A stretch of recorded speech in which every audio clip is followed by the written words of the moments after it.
ব্যাঙ্গালোরে গতকাল পদপৃষ্ঠের ঘটনায় আমরা তুলে ধরেছিলাম যে 7 জনের মৃত্যু হয়েছে, কিন্তু এবার মৃত্যুর সংখ্যা কিন্তু আরো বাড়লো।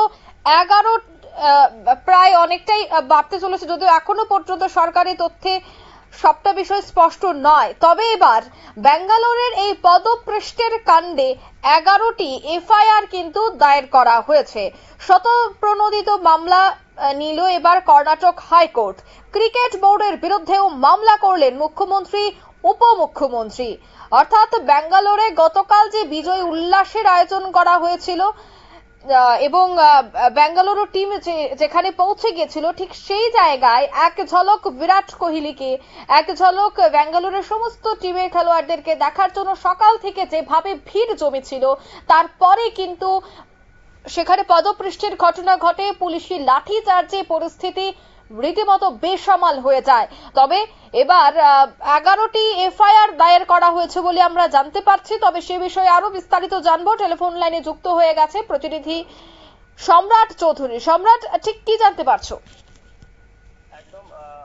বেঙ্গালুরু চিন্নাস্বামী স্টেডিয়ামে গতকালকের ঘটনা আমরা সবাই জানি। মোট 11 জনের মৃত্যু হয়েছে পদপিষ্ট হয়ে, যেখানে রয়্যাল চ্যালেঞ্জার বেঙ্গালুরুর যে আইপিএল এ যে তার বিজয়, 18 বছর পর তার বিজয়, সেই বিজয়ের বিজয় উৎসব পালনের আয়োজন করা হয়েছিল এবং সেই ভিড়ের মধ্যে পদপিষ্ট হয়ে তারা মধ্যে পদপিষ্ট হয়ে এই দুর্ঘটনাটি হয়েছে। এবং এই দুর্ঘটনায় কিন্তু আজ সকালে, বৃহস্পতিবার আজ সকালে কর্ণাটক হাইকোর্টের তরফে একটি শতপ্রণোদিত মামলা গ্রহণ করা হয়েছে। দ্বিতীয় বেলায় এই মামলাটি শুনানির জন্য উঠবে। দেখো অঙ্কিতা, সাধারণত এই ধরনের মামলা আদালত তার যে শূন্য সময় থাকে সকাল বেলায়, আদালত শুরুর ঠিক শূন্য সময়ে, ওই শূন্য সময় এই ধরনের জনতথ্য মামলাগুলি আদালত প্রণোদিত হয় মূলত যে সংবাদ মাধ্যমে, নির্ভরযোগ্য যে সংবাদ মাধ্যম বা যে বড় সুপরিচিত সংবাদ মাধ্যমগুলি রয়েছে, সেই সংবাদ মাধ্যমে যে খবরগুলি প্রকাশিত হয়, যে সম্পাদকীয় প্রতিবেদনগুলি প্রকাশিত হয়, সেগুলি বিবেচনা করি সাধারণত আদালত এই মামলাগুলি, এই ধরনের মামলা গ্রহণ করে থাকে। এবং এই শুনানি দিনে হয়তো বা সাধারণত যেগুলি দেখা যায়, প্রথম দিনে কিন্তু যাকে অভিযুক্ত করা হয়েছে সরকার পক্ষ, তাকে কিন্তু এই বিষয়ে নোটিশ করা হবে। আজ এই মামলা শুনানিতে উঠছে, আমরা বিকাল নাগাদ এই মামলা শুনানির যে একদম আমরা জানতে পারবো। বুধবারের এই ঘটনায় ইতিমধ্যে 11 জনের মৃত্যু হয়েছে। বেঙ্গালুরু থানায় একটি এফআইআর দায়ের করা হয়েছে। এই এফআইআর মূলত বেঙ্গালুরু থানায় এই ঘটনায় একটি এফআইআর গ্রহণ করেছে। দেখো, আর অন্যদিকে কিন্তু গোটা ঘটনাটি এবার বেঙ্গালুরুর যে ক্রিকেট, কর্ণাটক রাজ্যের যে ক্রিকেট বোর্ড রয়েছে, ত্রিপুরা ক্রিকেট বোর্ডের মতো যে সেখানেও কর্ণাটক রাজ্য ক্রিকেট বোর্ড রয়েছে, সেই ক্রিকেট বোর্ড রাজ্যের উপর কিন্তু দায় চাপছে। এমনই একটি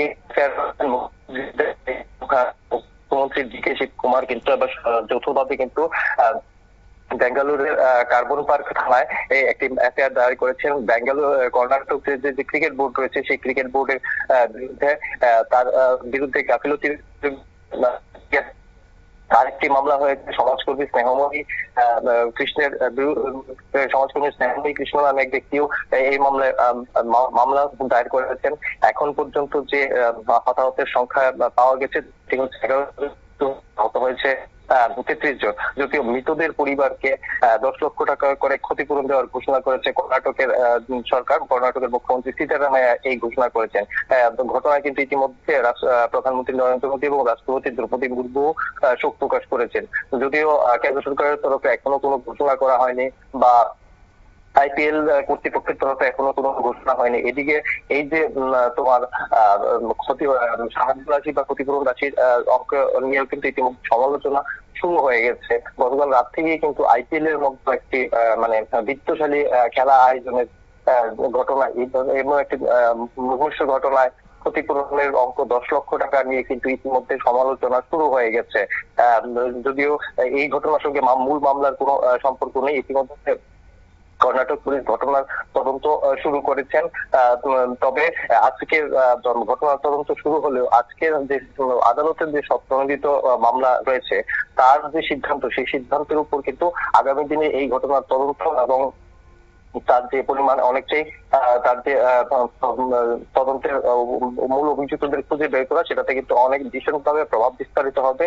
সম্প্রতিকালে কিন্তু এই ধরনের পদপিষ্টের ঘটনায় সপ্তম বিভাগীয় আদালতের মামলা গ্রহণ করার কিন্তু খুব একটা নজির নেই। কারণ আমরা গত 1 বছরের মধ্যে দেখেছি প্রয়াগরাজে কুম্ভ মেলার সময় পদপিষ্ট হয়ে লোকেদের মৃত্যুর ঘটনা ঘটেছে।